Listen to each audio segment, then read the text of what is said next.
السلام علیکم ورحمۃ اللہ۔ آج ایک علیحدہ سے موضوع پہ بات کریں گے۔ آج میں ایران کے ایک آدمی کی گاڑی گزر رہی تھی، اس پہ تھے زنانگی آزادی کا ایک پوسٹر لگا ہوا تھا، ایران کا نقشہ بنا ہوا تھا۔ پچھلے دنوں جو ایران میں خواتین ایک خاتون کے ساتھ بدسلوکی ہوئی اداروں کی طرف سے اور اس کی پھر موت واقع ہو گئی، اس کے اوپر بڑا احتجاج ہوا اور اس کو ہوا دی سامراج کی طاقتوں نے ایران کو منتشر اور غیر مستحکم کرنے کی، اس کے معاشرے کے اندر کوشش کی۔ تو بہرحال اس کا، لیکن بات جو سوچنے کی یہ ہے اور کرنے کی یہ ہے کہ یہ جو لوگ خاتون کی آزادی کی بات کرتے ہیں، خاتون تو آزاد ہے، میرے ملک میں تو آزاد ہے، جتنا احترام میں اس کے اوپر، لیکن استبداد کیا ہے مالدار لوگوں نے، جاگیرداروں نے، اس کو حصہ نہیں دیا، پڑھنے نہیں دیا، اور یہ معاشرے کے استحصالی طبقوں نے اس مسلمان ہوتے ہوئے اور معاشرے کے مہذب لوگ ہوتے ہوئے پھر بھی اپنی بیٹیوں کو تعلیم سے آراستہ نہیں کیا۔ کام رہی ملازمت کرنے کی بات، تو میں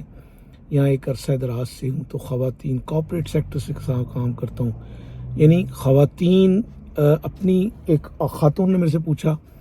کہ تمہارے معاشرے میں عورتیں آزاد ہیں؟ بالکل آزاد ہیں، ان کے اوپر کوئی پابندی نہیں ہے۔ تو کہنے لگی وہ محلے میں بیٹھ کے کسی بھی مرد کے ساتھ بیٹھ سکتی۔ میں کہ یہ آزادی نہیں ہے، یہ اس کو ہمارے ہاں بے شرمی کہا جاتا ہے کہ بھی کسی بھی مرد کے ساتھ اختلاط خواتین ہو، وہ اپنے گھر کے، اس کی عزت اپنے گھر، بہن، بھائی، خامند اور بیٹے کے ہاں جہاں ہے، وہ بقایا تو معاشرہ یہاں یوز کرتا ہے۔ یعنی میں کارپوریٹ کے سیکٹر سے بہت بڑی کارپوریٹ کمپنیوں کے سی اوز کو اپنی جو ہے گفتگو کرتے ہوئے دیکھا ہے۔ ان کی ایکسیس، وہ چاہتے ہیں ایکسیس، یہ آزادی یہ نسوانی ہے، بلکہ وہ ہر مرد، ہر عورت تک ایکسیس چاہتا ہے۔ اور اس کے یہاں معاشرے کے اندر عورت ایک لباس میں بڑی خوبصورت ہوتی ہے، اس کے اللہ تعالیٰ نے، لیکن انسان کے لیے عورت میں ہر طرح کی اٹریکشن پیدا کی ہے، اور عورت کے لیے مرد کے اندر اٹریکشن پیدا کی ہے، نفسیاتی طور پہ بھی اور جنسی طور پہ بھی اور جسمانی طور پہ بھی۔ یہ اللہ تعالیٰ نے پورے کائنات کے نظام کے اندر یہ اٹریکشن، اس محبت کو پھر پیرنٹل لو میں تبدیل کر دیتا ہے، اور پھر سے ایک نسل بڑھتی ہے۔ لیکن اس ساری بات کے اندر اس معاشرے نے اس نے عورت کو استعمال کیا بے تحاشا، 1 2 3 4 5 نہیں، سینکڑوں خواتین سے بات ہوئی تو وہ کہتی ہیں ہمیں کام بھی کرنا پڑتا ہے، اور گھر بھی آؤ تو اس کو بھی سنبھالو، بچوں کو بھی سنبھالو۔ وہ بیچاری یہاں کی عورت جو ہے نا، وہ ایک پسی ہوئی ہے۔ لیکن اسلام نے تو کہا کہ اگر وہ کام نہیں کرنا چاہتی تو مرد کی مردانگی تو یہ ہے کہ فسائل پر جنریٹ کرے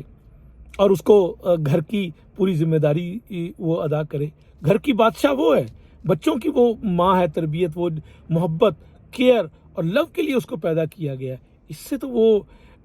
یہ اس کو پروڈکٹ کی یورپ کو جو لباس اور اس کو بڑے فیسینیٹ ہیں، مجھے 10-12 سال یہاں ہو گئے ہیں، میں نے اس کو اس انداز سے دیکھا۔ یہاں عورت مظلوم ہے، خود کہتی ہیں، میں نے بات کی تو ہم مظلوم ہیں، ہمارے پہ ظلم ہے کہ ایک مرد جو کمانے کے باوجود پھر انہوں نے کلچر ڈیولپ کر دیا، اپنی آمدنی وہ علیحدہ رکھتے ہیں، یعنی گھر میں رہتے ہوئے وہ انڈیویجول ہے۔ کچھ تو ایسے بھی لوگ ہیں کہ وہ میاں بیوی ہیں اور ایک ہی محلے میں علیحدہ گھروں میں رہتے ہیں، وہ اپنے ہفتے کے ہفتے ملتے ہیں، یعنی یہ صورتحال ہے یہاں معاشرتی اگاڑ پچھاڑ اور ٹوٹ پھوٹ کی۔ اس کے اوپر مولانا سید ولال مودودی نے جو کتاب کے پردہ کتاب لکھی ہے، اس کے اوپر اتنی ڈیٹیل ہے، 400-450 صفحے کی کتاب ہے، میں نے جوانی میں پڑھی تھی۔ اس کے اوپر پوری ڈیٹیل کے اوپر خواتین، تبصرے، جائزے اور پورے یورپی اور اس کا سارا کچھ لکھا ہوا ہے۔ تو یہ جو لوگ چاہتے ہیں نا، یہ آزادی، یہ جو ان کو ابھارنے والی خواتین ہیں، وہ اصل میں خود جو ہے نا خانہ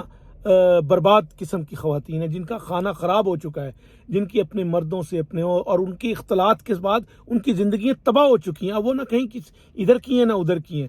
اور یہ جو، لیکن ہمارے یہاں مطلب مرد، عورت صرف وہ کام کرتی ہے جہاں جس کو چاہتی ہو، لیکن اسلام تو کہتا ہے کہ اگر وہ دودھ نہیں پلا سکتی تو میری ذمہ داری ہے کہ میں، اور مردانگی معاشرے میں یہ ہے، وہ کیئر کے لیے، محبت کے لیے، احترام کے لیے پیدا ہوئی ہے۔ تو میں آج یہ کہہ رہا تھا کہ دیکھیں نا، جب سے قیامت کے روز جنت میں شیطان نے سب سے پہلا کام کیا، عورت کو اور مرد کو ننگا کر دیا، اور یہاں ننگے پھرتے ہیں، ننگے فیسٹیول ہوتے ہیں۔ تو اس لیے یہ جو نسواں آزادی، یہ ایسے خام خیال قسم کے تجربات ہیں جس کو سمجھنے کے لیے جو ہے نا ایک عمر تو چاہیے نہیں، لیکن جو سمجھدار لوگ ہیں، کسی نظریات کو سمجھتے ہیں، جس کی اخلاقیات کو سمجھتے ہیں، جی بنیاد کو سمجھتے ہیں۔ آج یورپ اپنا سارا جو ہے نا معاشرہ برباد کر چکا، وہ چاہتے ہیں کہ اب کہتے ہیں کہ جی شراب نہ پیو، سوشل جیوز، ایک یہودی سے بات ہوئی، کہتا جیوز کا سب سے بڑا مسئلہ ہے کہ وہ طلاقیں ان کے ہاں بہت زیادہ ہو گئیں، حالانکہ وہ بھی مسلمانوں کی طرح اکٹھے رہتے ہیں، سارا نظام ہے، لیکن وہ پریشان ہے اپنے اس ٹوٹ پھوٹ کے سٹرکچر سے۔ ہمیں اپنی احترام کرنی ہے، اپنی روایات کو، قرآن اور سنت اور نبی صلی اللہ علیہ وسلم کی تعلیمات کو۔ اگر آپ نے مزید پڑھنا تو مولانا سید ابو الاعلیٰ مودودی کی کتاب پردہ اور حقوق نسواں یہ دو کتابیں بڑی کمال کی کتابیں ہیں، آپ ضرور مطالعہ کیجیے گا۔ شکریہ، السلام علیکم ورحمۃ اللہ۔